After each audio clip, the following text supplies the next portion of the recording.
Hello everyone, and welcome back to TowerGate, day 49, April the 21st, 2017. Okay, yesterday I told you that today I was going to lay out the chain where this dossier originated and how it eventually ended up finding its way into BuzzFeed and then into the mainstream news, and then shortly thereafter pretty much debunked. But first, let me cover two other things. First, we are learning that the Senate Intelligence Committee is looking to interview Christopher Steele. We are also learning that the FBI was going to pay Steele to gather information for them, but this deal fell through. Okay, so just to refresh your memory, Christopher Steele was the individual who was head of the GCHQ, which is the British version of the NSA. If you remember, he resigned about 3 days after Trump was elected, and he essentially kind of didn't really go into hiding. He just didn't make himself very available for interviews. There was a couple reporters caught him on the street going into a building, but he made a short statement, but really didn't say anything, and he's not been very forthcoming. Doesn't want to do any interviews, but it appears that the Senate Intelligence Committee is trying to get Christopher Steele to come and testify. And that's important because that kind of tells you the direction that they want to go with looking into things. After all, he's the person who's at the very beginning of the chain of the dossier, meaning this dossier that was put together that talked about when Trump was in Moscow for the Miss Universe pageant, him engaging in some kinky behavior with some Russian prostitutes, which of course was all debunked. Okay, so we got that item. We also have another item which is pretty important. I'm sure some of you are familiar with a man named Mark Levin. Mark Levin, of course, is an attorney who served in the the Reagan administration in the Department of Justice. He was a DOJ lawyer, I do believe. And he's also got a pretty popular radio show and now a TV show as well. He's kind of connected to the the Hannity folks. I've never been a huge fan of Levin. He's a very smart guy. He's obviously a very good lawyer. I'm not totally 100% down with his politics, but he's a fire-breathing sort of radio talk show host, and he is. I don't question his intellect or his legal ability.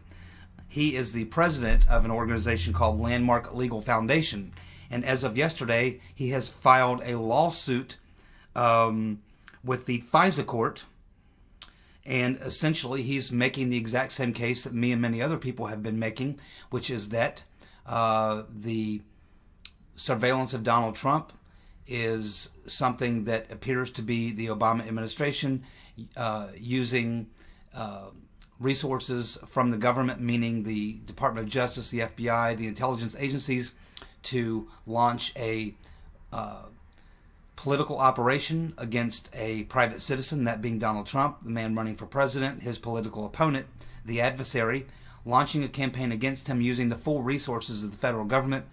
And also he's specifically targeting the FISA issue, which of course is what we've been talking about for the last 3 or 4 days, that the FISA warrant that was granted was based on the dossier.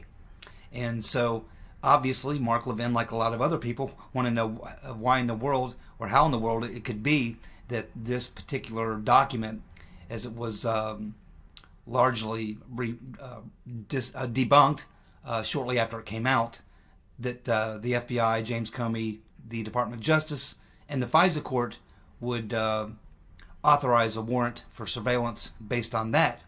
And I got to tell you, when that first popped up 3 or 4 days ago, and I looked at it, I thought it was maybe a link from an Onion story. I just couldn't believe it.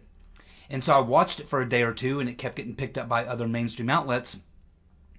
And now there's absolutely no doubt, it's 100% confirmed that James Comey went to the FISA court and got his warrant to do the surveillance based on this dossier. This very dossier that the Cruz campaign wouldn't use because they thought it would blow back on them. The very dossier that Jeb Bush's campaign didn't want to go with because they didn't want the blowback from it. The very dossier that even the Hillary Clinton campaign wouldn't touch. the very dossier that the New York Times came out and said that they wouldn't print it in their paper. They did a story on it and said, yeah, well, we are aware of this dossier. It's out there, but we need to investigate this thing before we're going to put it in our paper. We need to check this thing out. It looks a little fishy. So even the New York Times, who despised Trump and was working against Trump, wouldn't touch this thing.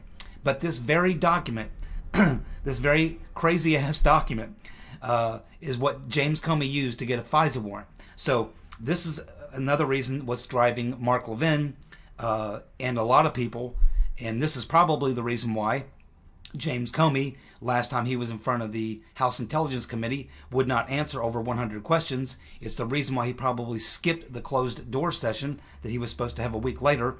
It's the reason that the FBI doesn't want to release any of the information, let alone the FISA warrant or the application for the FISA warrant, because James Comey knows that if he has to sit there in front of the House Intelligence Committee and tell them that yes, he did go to the FISA court to get a warrant based on this dossier, that he's going to be a laughingstock of the world, and it's also going to go directly to his credibility as FBI director, and probably would lead to his being fired, and should. So the FISA, so the dossier is real. It's 100% confirmed by multiple media organizations. Absolutely no doubt it was, if not the primary reason, certainly one of the main reasons that Comey went to get the FISA warrant, and the main reason why the FISA court granted it. And this is where Mark Levin is going with this. Mark Levin's taking this a step farther. He's saying, wait a minute. It's one thing for the FBI director to take such a piece of garbage in tabloid trash, to take that and request a FISA warrant. It's a whole other thing for these FISA court judges to look at it and say, okay, yeah, we think we'll go ahead and give you a FISA court warrant to surveil Trump based on this. These FISA court judges who sit there, I believe there's 10 of them, they are all either appointed by Obama or George W. Bush. I believe they serve like a 10-year term or something like that. So they're a pretty secret group of guys, but I think that this is going to dig into these guys, and they're probably going to have some explaining to do. Not only Comey, why he would use such a piece of tabloid garbage to get this, to request this warrant, but the FISA court judges, why they would grant the warrant based on this. They should have laughed him out of the room. And this tells us a lot. And this is one of the threads that you pull on that is going to be one of those things that lead to many, many more questions, which will open up many, many more doors. This is one of those threads you definitely want to pull on, because this will probably lead you to many other very interesting questions, and more embarrassing things will come as a result of this. You can bet on that for James Comey. And I imagine former Attorney General Lynch would have had to have been involved in this. I believe she's the one that actually has to actually sign off with the FBI director on this FISA warrant, or the request for the FISA warrant and the application. So at the very least, this is going to be very, very embarrassing, and probably the reason why James Comey is shying away from talking about it or answering questions, certainly in public. Even behind closed doors, it will be embarrassing because he knows it will come out. But if he has to sit there in front of the cameras and admit this, I mean, it's quite embarrassing. And at this point, I cannot imagine James Comey surviving this investigation. His head certainly will roll. I don't know if they'll find criminal against him. They probably should. But at this point, Trump would almost have to fire him. And I think that that's probably in the cards, and I think they know it. I think it's just a matter of letting it play itself out. Okay, so now let's go to the chain of this dossier. This chain of this dossier apparently began with this individual, Christopher Steele, who was the former GCHQ director. And it appears that there was an effort to pay him. And it looks like the deal fell through to get him to run an investigation for the FBI where they were going to pay him, but it's not clear whether or not he was being paid prior to that to generate this dossier. If that turns out to be the case, then that raises even more questions, because now we're talking about the FBI paying the head of the GCHQ, a foreign intelligence agency, to generate information on Donald Trump. Well, when you're paying somebody, you're incentivizing them to do something. They're doing work for you. So it's not like the original story that was floated was, well, yeah, the GCHQ stumbled onto this information about Trump, and so they were concerned, and so they contacted the NSA or the CIA and said, hey, you guys should know about this. We're going to send you this information. No, no, no, no. It appears now that either there was some sort of an exchange of information, or that Christopher Steele was actually paid by the FBI to put this together. Now, if he's the director, the former director of the, and was the director at that time of the GCHQ, then it doesn't look very good that the FBI would be paying money to the head of a foreign intelligence agency. I mean, he works for the Foreign Intelligence Agency. If he's just doing his job, he's drawing a salary as his position. Why would they be paying him money? I guess assume under the table. I mean, they're not talking about this being a donation to the GCHQ. They're not talking about this as being part of the funding that we know that we give the GCHQ to the tune of 100 billion pounds a year. No, no, no. This is suggesting that there was, money in an envelope going into his pocket to run this, to generate information on Trump. And that's a very shady set of circumstances. Very shady. That's another one that you got to try to explain with a straight face. There's a lot of problems with this. So anyway, it appears that the beginning of this chain was Christopher Steele, which is why they probably want him to be interviewed in front of the Senate Intelligence Committee, and I assume also the House Intelligence Committee will probably want to have a crack at him. Now, it appears that his source was a Russian man who's very anti-Putin. He's an Atlanticist, does not like Putin, and he's one of these guys who maybe had a position in the Russian government at one time and has some information, and he makes a living by selling information to foreign governments, kind of like Curveball did during the Iraq War. He was the guy that was being paid to give information to Bush and Cheney about Saddam Hussein's weapons of mass destruction, and he later came out and said, oh yeah, I was just giving them a bunch of crap and a bunch of lies. They were paying me. So this Russian guy who hates Putin is probably just one of those guys that will hook up with a foreign intelligence agency and tell them, hey, I got some secrets I can give you if you pay me. So apparently, and by the way, whenever you're paying someone like that, you have to question the intelligence you're getting from them because you're paying them. You're incentivizing them to give you info, and they can tell you anything, for money. So anyway, this again goes to why this dossier turned out to be a bunch of trash, because the guy that they were paying to put the dossier together and the individual he was relying on, his Russian contact, were getting paid. If you're paying these guys to give you information, they'll tell you anything. They'll drum up any crazy story. They're getting paid. Boy, oh boy. So anyway, this is the beginning of the chain. Now, it appears from Christopher Steele, then it went to a man named Rick Wilson. Rick Wilson is a GOP consultant. He was working for, at the time, Jeb Bush. Once Jeb Bush left and that's probably how Jeb Bush got this information, but apparently when Jeb Bush got this information from Rick Wilson, they looked at it and said, leaking a story about Trump being in Moscow 15 years ago and peeing on prostitutes, or they're peeing on him or something. I mean, I don't really know. I don't think we should go with this. So the Jeb Bush people decided to walk away from it, but Rick Wilson certainly procured it for them, and he got it through Christopher Steele. Then Mr. Wilson went to work for Evan McMullin. Yes, you remember Evan McMullin, that creepy little dude with the bald head that's former CIA that ran his own little campaign in Utah to try to split the Republican vote in Utah to cost Donald Trump Utah, possibly costing him the election. The anti-Trumper, little pinhead, beady-eyed spook, former spook, scumball, Evan McMullen. Yes, he pops up quite a bit when you dig into these things as well as his sister.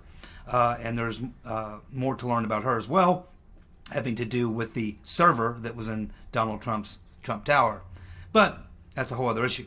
So, anyway, we go from Christopher Steele, former head of the GCHQ, passing this information to Rick Wilson, a GOP consultant, who gave it to Jeb Bush's team, who then decided not to use it. So then he passed it on to Evan McMullen.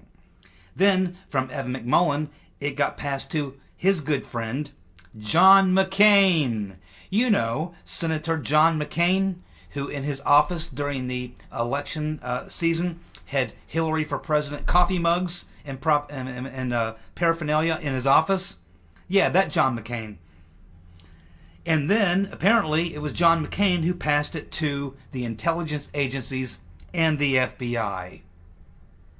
And then it later found its way into that horrible, ridiculous, crazy, fake news publication, BuzzFeed, who I actually believe it's Sean Stone, I think, is attached to that. And I'm really disappointed because I like Sean Stone in a lot of ways. He's a wacko lefty, but he's the son of Oliver Stone, and he graduated from Princeton. He's a smart guy. He's got a journalism degree, and it's just a shame to see a smart guy like that with an Ivy League education in journalism to utilize his talents working for such a scumbag rag like BuzzFeed, and to put out a story like that not even the New York Times would touch. It just it's disappointing. So there is our chain. That is how the FBI and the intelligence agencies got the dossier. From Christopher Steele to Rick Wilson to Evan McMullen to John McCain and to the intel communities and the FBI. And then what did they do with it? Well, FBI Director James Comey used it to go get a FISA warrant, which a FISA warrant is supposed to be intended for issues dealing with people acting with foreign agents, either associating with foreign agents, acting as a foreign agents, collaborating with foreign agents. And the idea that you could take this dossier of Trump being in Moscow for the Miss Universe pageant and having some sort of a wild soiree with some prostitutes would somehow make him somehow dealing with foreign agents is just beyond me. And this is what we're learning about all this, is that none of this makes any sense, none of it adds up, none of it washes. It's clear that they just wanted to launch a political operation against Trump, and they needed some reason to do it. And this is the best that they could do. And it's not going to stand up in front of the House Intelligence Committee or the Senate Committee. It's not going to stand up in the press, and it's certainly not going to wash or go over well with the people. This right here is probably the death of James Comey, and that's why he doesn't want to testify, answer questions. That's why he's stonewalling, not giving information that's being requested by the Oversight Committee, even though they have full right, obligation, and authority to request this information to conduct their oversight hearings. So, wow. What a tangled web they weave, eh? Okay, so that's what we have going on today. I'm still trying to follow up on the story of the two missing investigators. The police have still not, at this point, as far as I know, they have not disclosed the name of these two agents that were put into action by Jeff Sessions to go around the FBI, and it appears that investigation has to do with the Clinton Foundation. And I guess until they actually find out where these guys are, they still haven't been heard from as far as I know. But I guess as soon as the police rule them as more than just missing, rule them something else, or find their bodies, or maybe they're dredging the lake or something. I don't know what they're doing. But until they determine whether or not there was foul play involved in this, they're not going to release their names, and the story probably won't gain any traction. But as soon as these guys turn up either dead or after several weeks go by and they assume that these guys just didn't become homosexual lovers and elope to Guadalupe or something, and leave their car with the keys in it or something. Until something more comes out, this story is probably just kind of stuck. But I am following up on it, and we'll watch it every day. Okay, so that is TowerGate, day 49, April 21st, 2017. And I'm going to do another video right after this for you. And it's kind of a separate but related issue. It relates to TowerGate. But I've been getting a lot of questions about the Watergate and how it relates to this. So I'm going to do a separate video on that and talk a little bit about that, because I do relate this story, TowerGate, to Watergate quite a bit. So I'm just going to touch on a few things on how these two stories I think relate, and I'll do that in a separate video for you. Okay, you guys have a good day, and I'll see you back tomorrow. Thank you for subscribing, sharing the videos, commenting in the comments section, and just checking things out. All right, you guys take care. Bye.